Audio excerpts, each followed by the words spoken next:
Some of Brazil's top news organizations are to suspend reporting from outside the presidential residence in the latest sign of deteriorating press freedoms under the country's media-bashing president, Jair Bolsonaro. The decision, the equivalent of British outlets ceasing to report from outside Number 10, follows months of verbal attacks on reporters outside the Palácio da Alvorada in Brasília by hardcore supporters of the far-right president. The harassment reached new heights on Monday as journalists were subjected to a vicious torrent of abuse from Bolsonaristas, with footage showing reporters being called scum, rats, extortionists, rogues, crooks and sons of bitches. Communist, sellout media, bunch of crooks, one man shouted.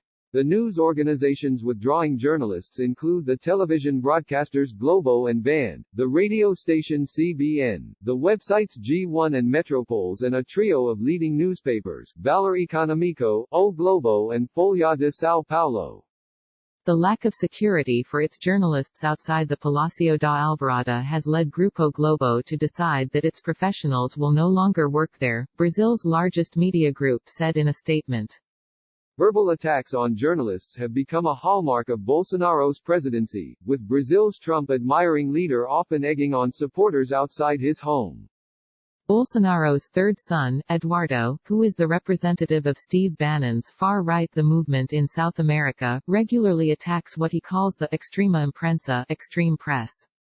On Monday, the president suggested Brazil's overseas image was being damaged by a left-wing media conspiracy, after the British Daily Telegraph described him as the man who broke Brazil because of his handling of the COVID-19 crisis. Trump suffers a lot with this, Bolsonaro said.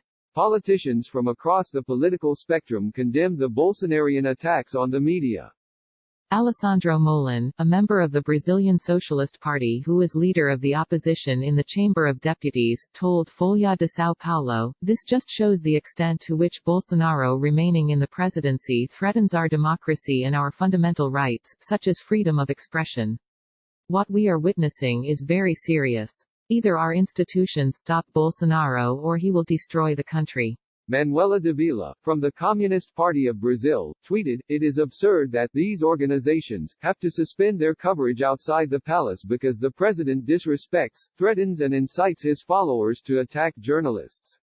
Vera Magalhães, a prominent political journalist, tweeted, "Brazil no longer enjoys full freedom of the press.